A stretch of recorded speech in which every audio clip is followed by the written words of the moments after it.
Alhamdulillah kita dapat bersama-sama bukan saja meraihkan karnival ini, tetapi mendengar sebahagian daripada catatan kejayaan yang dicapai oleh Mawib, termasuk pengurusan. Dan tentunya kita diperingatkan dengan tema ayat Quran yang menjadi teras dalam kegiatan Mawib. Wallazina jahadu fina lanahdiyannahum subulana wa innallaha lama'al muhsinin. Jadi satu yang gas untuk kita melangkah dalam perjuangan ini, bukan duduk biasa tetapi melangkah secara aktif, secara dinamik, tapi menyempurnakan tanggungjawab mengikut peraturan yang ditetapkan oleh Allah Subhanahu Wa Taala. Mudah-mudahan kita tergolong di kalangan yang muhsinin. Ini ada kaitannya kerana 2 hari Jumaat yang lalu ada persidangan zakat yang dianjur oleh Kerajaan Negeri Pulau Pinang bersama Universiti Sains Malaysia, dan ramai juga rakan-rakan ke sana. Dan saya tegaskan bahawa kita mahu pengurusan zakat itu di tahap yang baik dan cemerlang, selaras dengan prinsip itqan fil amal. Memang kita harus berasa puas hati dengan kecapaian sekarang, tetapi sikap orang Islam itu senantiasa mahu cari kaedah pelaksanaan yang lebih murni, itqan fil amal, striving for excellence. Sebab itu dalam seluruh kegiatan Mawib termasuk pengurusan zakat, saya minta saudara pengurusi dan pengurusannya bagi tempoh sebulan ini untuk memberi laporan terperinci apa yang dilakukan setahun sebelumnya dan langkah-langkah baru yang boleh meningkatkan lagi prestasi Mawib sebagai contoh dan teladan, mudah-mudahan untuk negeri-negeri lain.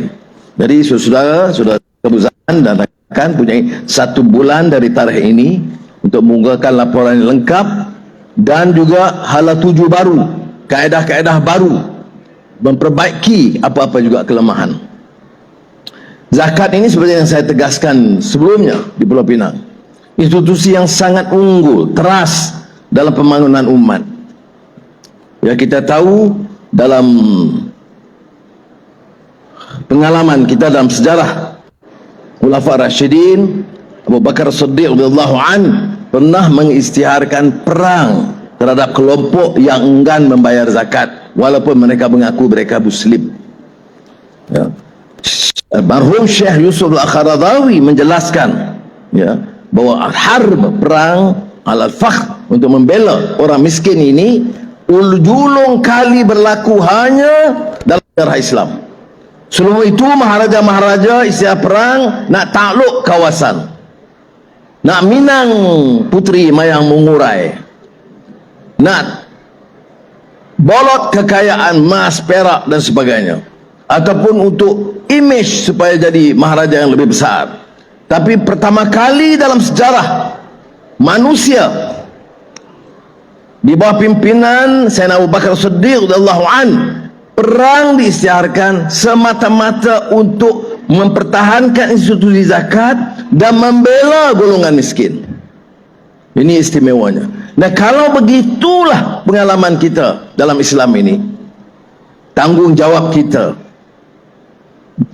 generasi penerus adalah memastikan urusan zakat ini dikendali dengan cermat. Sebab itu di Pulau Pinang saya kata, bagaimana mungkin kita terima kenyataan, kita kutip begitu banyak uang zakat, tetapi masih ada kelompok-kelompok termiskin yang tak cukup makan, yang tak dapat disediakan untuk anak di sekolah, masih diurus. Ini cabarannya.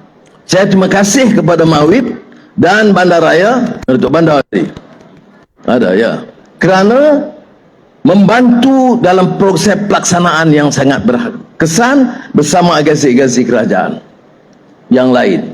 Ya, bukan saja, tentunya bukan saja Mawib, Bandaraya, tetapi seluruh agensi-agensi pusat.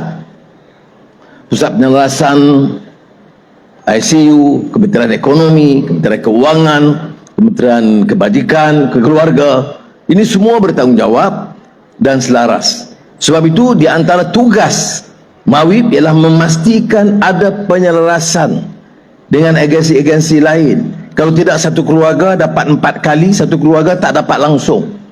Ya, saya dimaklumkan tahun lalu pejabat saya telah bantu untuk memastikan penyelarasan ini berlaku. So, saudara, saya tidak mau pada hakikan soal ini, ya. Kerana sebab itu, di antara pengumuman penting saya pertama sebagai Perdana Menteri ialah mendoktahkan kemiskinan tegar. Ya. Dan alhamdulillah, Kuala Lumpur, Selangor, Negeri Sembilan, Melaka, 4 negeri telah beri laporan yang dapat menyelesaikan masalah ini. Tapi untuk tahun 2023, 2024 masih ada. Jadi harus disusuli dan ditingkatkan kegiatan kita. Kerana kadang-kadang orang itu sudah meningkat tapi dia belum mahu mengaku dia terlepas daripada kategori itu. Tanggungjawab kita ialah memastikan. Begitu juga soal dana pendidikan, kesihatan yang dikendalikan oleh MAWIP dan Pusat Zakat, dan saya sambut baik dan harap ini diurus dengan baik. Saudara, soal tata kelola yang kita ulas, soal penyelewengan dana, soal gunakan dana zakat dan dana kerajaan untuk kepentingan peribadi atau memperkayakan saudara-saudara dah menjadi budaya dan amalan kita sekian lama. Menoktahkan kemiskinan, ya, memperbaiki tata kelola pun juga penting, dan mesti kita pastikan kita mampu sebagai umat Islam membawa contoh. Jangan kita kekalkan amalan begini. Bukan saja setakat jabatan-jabatan kerajaan dan orang politik, kadang-kadang dana zakat pun ada kisah-kisah diselewengkan. Jadi sebab itu kita harus ambil sikap yang sangat tegas. Dan kalau dalam negara ini kita mula dengan peringkat orang-orang atas yang telah menggonol kekayaan bilion-bilion ringgit, biar kita ingat di peringkat bawah. Kalau dimula di peringkat atas pun kita berani melalui SPRM, melalui LHDN, melalui PDRM dan agensi-agensi lain melaksanakan dengan tegas. Saya ingin ingatkan, tidak ada lain yang boleh terlepas, ya. Dan saya mahu MAWIP ini mengemukakan cadangan bagaimana boleh menjadi Majlis Agama Islam yang terbaik dan pengurusan yang terbaik dan tata kelola yang terbaik, dan hentikan apa-apa saja perbelanjaan yang tidak perlu dan harus dihentikan. Kerja menteri, kerja timbalan menteri, kerja pengurusi bukan sekadar meneruskan kegiatan-kegiatan, tapi memastikan setiap dana, setiap sen wang rakyat itu kembali kepada rakyat dan tidak boleh diperalatkan untuk kesenangan pribadi dan sebagainya. Jadi saya harap saudara ingat, saya tegas hal ini terutama di MAWIP, kerana saya mahu MAWIP itu menjadi mercu tanda kebanggaan umat dengan tata kelola terbaik, dengan semangat ruh perjuangan yang bermakna. Dakwah mesti dikembangkan. Dakwah dalam arti kita mempersatu, membawa, meningkatkan akhlak dan nilai, menyempurnakan ibadah. Bukan dakwah yang boleh menggunakan majlis-majlis di surau untuk memecah belah, menghina orang, mencerca orang dan menafsir ikut kehendak masing-masing. Rakan-rakan keluarga MAWIP mesti ada keberanian untuk membetulkan kesilapan-kesilapan ini. Kerana sebelum ini ada juga rakan-rakan keluarga MAWIP yang juga terheret dengan aliran-aliran sedemikian. Kita tidak akan izinkan, ya. Saudara boleh tegur Perdana Menteri, saya tak ada masalah. Tapi fitnah, mencerca dan mengkafirkan orang, mensyirikkan orang, ini tidak boleh diizinkan dalam negara kita. Saya bagi contoh baru-baru ini keputusan Mahkamah Persekutuan. Memang dia menuntut kita berbuat sesuatu. Mahkamah Persekutuan buat keputusan pertama tahun 2021. 2021 bukan kerajaan Madani dalam urusan kes Selangor. menolak keputusan Dewan Undangan Negeri Selangor. Ada bantahan? Tidak ada. Ada tunjuk perasaan? Tidak ada. Ada kecaman? Tidak ada. Kerana mereka dalam kerajaan. Kemudian timbul kes Kelantan. Bila dikemukakan tahun 2021 dan 2022. Saya belum menjadi Perdana Menteri. Ada bantahan? Ada jawatan kuasa kaji? Tidak ada. Tetapi sebaik kita perintah dan keputusan dibuat, kita diserang dan dicerca begitu rupa. Termasuk hakim-hakim. Saudara-saudari, hakim itu ikut undang-undang. Perlembagaan kata ini kuasa persekutuan, ini senarai negeri. Ada kuasa negeri, dan kuasa negeri tidak boleh mengatasi kuasa persekutuan. Kalau masing-masing negeri boleh buat undang-undang ikut negeri, kita ada 13 undang-undang dalam negara kita. Sebab itu ada penyelarasan, ada perbincangan. Bila kita tubuh jatuh kuasa, Jemaah Menteri bincang bulan Ogos 2022. Sebelum itu tidak ada jawatan kuasa, tidak ada kajian. Jadi saya bagi ini fakta. Boleh kritik, nak cadang ya. Tun Zaki Azmi sekarang pengurusi jawatan kuasa khas yang dilantik oleh Majlis Raja-Raja Melayu dengan jawatan kuasanya. Dia akan kemukakan cadangan untuk memperkasa mahkamah syariah. Itu kena ingat ya? Bukan cadangan untuk melemahkan mahkamah syariah. Jangan salahkan hakim. Sekarang hakim itu kena ikut undang-undang, bukan ikut sentimen dia.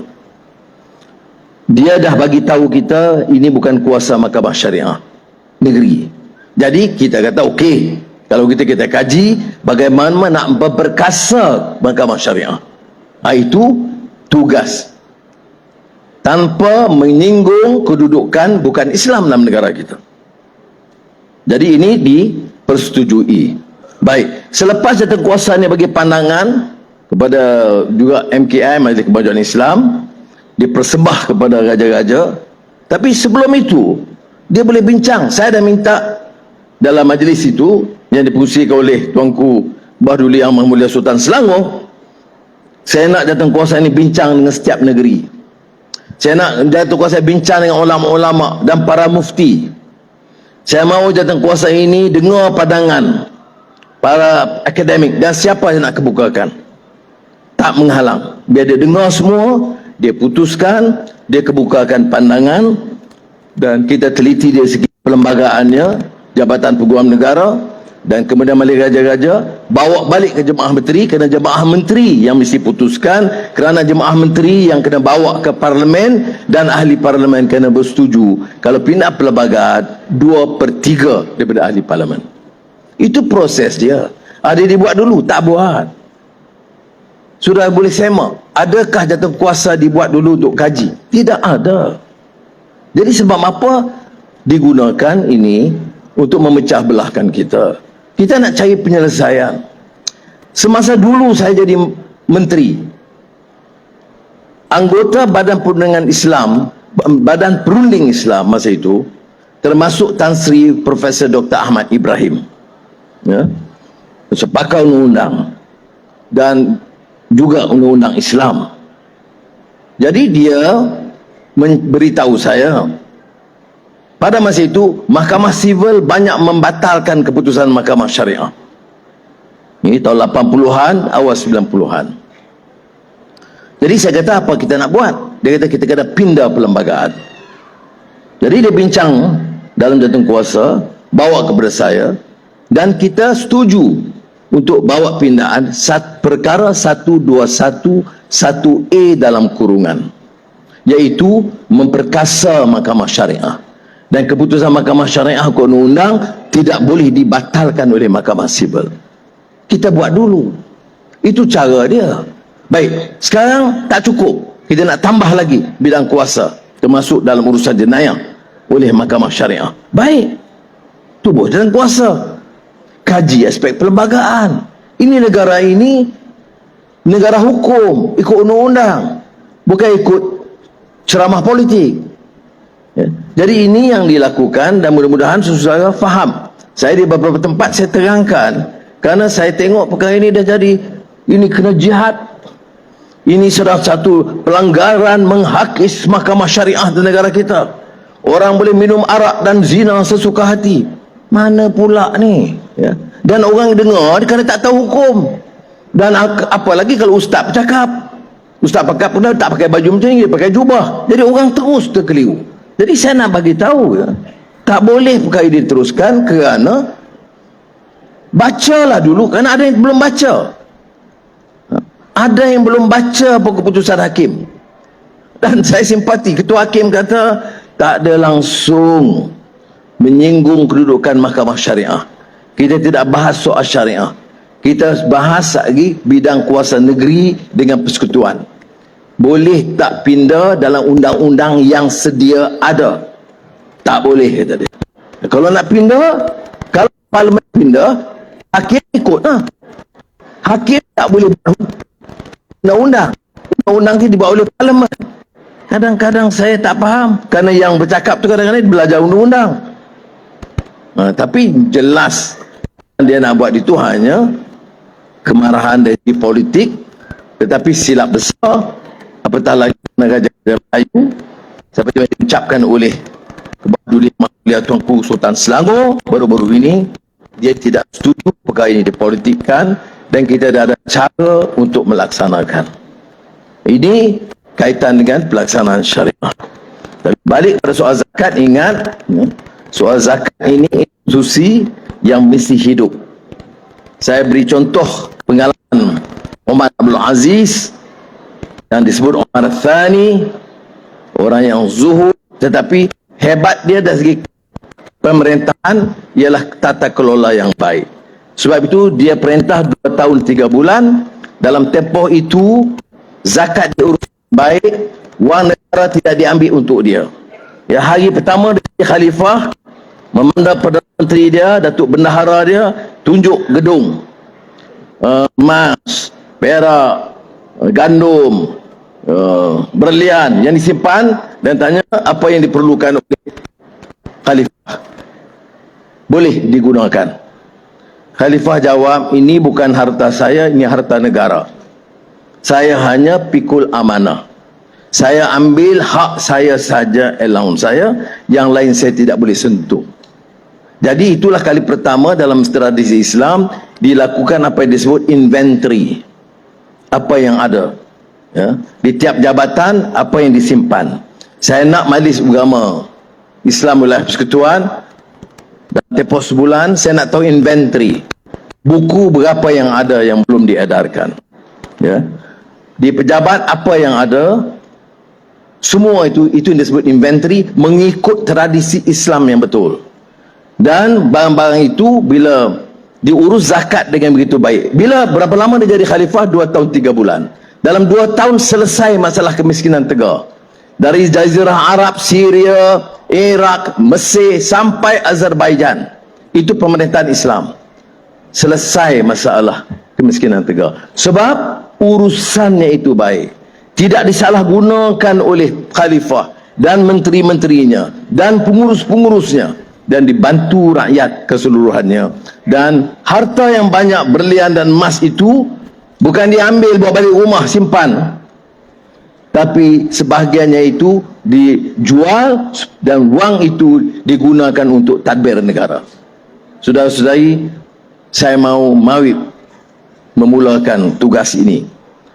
Tengok apa dia soal governance dan tradisi governance in Islam. Tengok bagaimana tata kelola yang baik, dan dalam tempoh sebulan kemukakan laporan kejayaan yang lalu dan hala tuju yang baru. Terima kasih. Wassalamualaikum warahmatullahi wabarakatuh.